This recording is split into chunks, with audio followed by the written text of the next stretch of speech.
Welcome to Britain, where the sun is always shining. Home of a corgi-loving queen who will definitely not lay waste to all of Jupiter one day when the mood takes her. Bad dentistry, and a history so rife with controversy it makes people say, "Oi mate, have you got a licence for that heritage?" But now the year is 2016, a year that went down as the best year in all of recorded history. Although that might have been because recorded history was supposed to end in 2012 when volcanoes exploded the oceans and we all died of radiation poisoning. So every year after that has been the best year in all of recorded history. Anyway, it's 2016 and UKIP has been rising in the polls faster than a cat with bread taped to its back can produce perpetual energy. Don't question that, it's science. UKIP is trying to bring attention to the national debate on immigration, the influence of the European Union,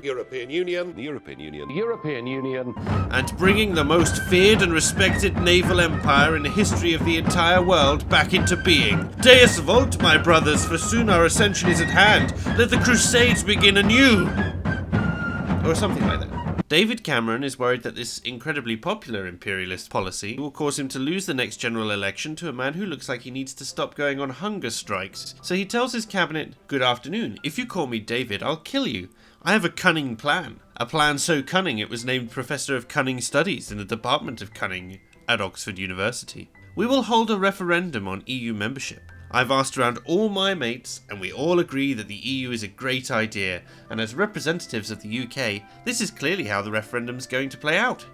Some of you at this point might be worried that I'm underqualified to teach people on the internet about this topic, and to those people I say, shut up, I'm the one with the microphone. Be grateful I'm not trying to scam you with some shit about astral projection. The Labour Shadow Cabinet meeting definitely went something more like this.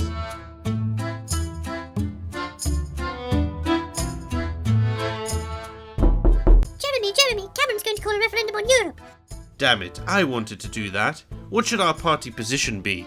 And then Diane Abbott, the wisest and fairest maiden in all the land, said, "Well, you know how after the war we were against the EU, and then how in 1967 we were for the EU again, and then in 1979 we were against the EU, and then in 1992 we were for the EU again. To prove that we're a party with any consistency at all, we're going to have to keep pushing that one." Jeremy thought long and hard. Wait a second, this goes against all my principles and the anti-EU stance I've had for my entire political career. But unfortunately, whilst he was having this eureka moment, his mouth was saying, "That sounds like a wonderful idea, let's do it." Now that the referendum was totally, definitely going ahead and the conclusion had already been decided, only one question remained. What did the slave class actually think about this? Some people were like, "Hey, I really like that the EU gives me cheap holidays and the great taste of Danish bacon."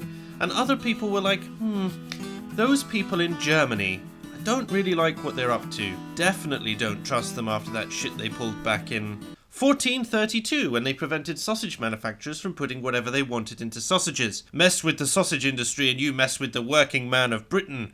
Out, I say!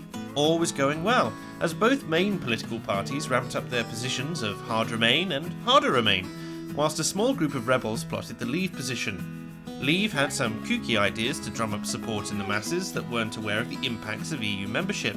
There was some talk about having a train head down the HS2 line with Brexiteer slogans down the side, but it failed because no one had realised that the train tracks weren't finished yet, and they had blown all their money on paint for the train, so they could only afford a single bus that had a number on the side that was calculated using nuance and tact and totally wasn't misrepresentative. Aside from that, there was not really much to do except let Nigel Farage enjoy insulting all of his colleagues in the European Parliament and then recording it so that people at home could be entertained.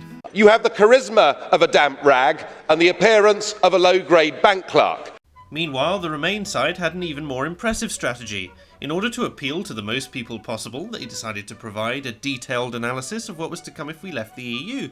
This would appeal to intellectuals, the educated, and help clear the fog around what the EU actually does. Thanks to the power of something I call imagination, I can show you all of this analysis within the next few seconds.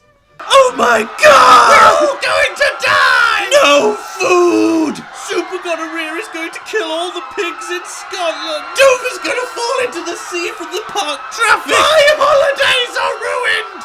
Soon after, the day of the referendum came.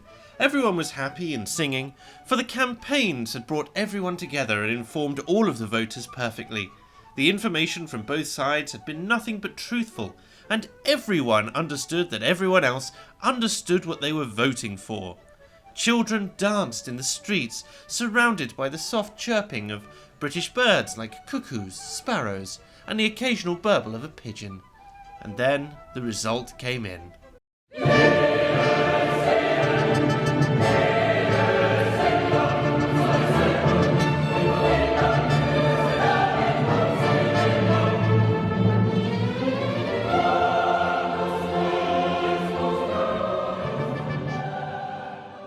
Thanks to everyone who watched this far.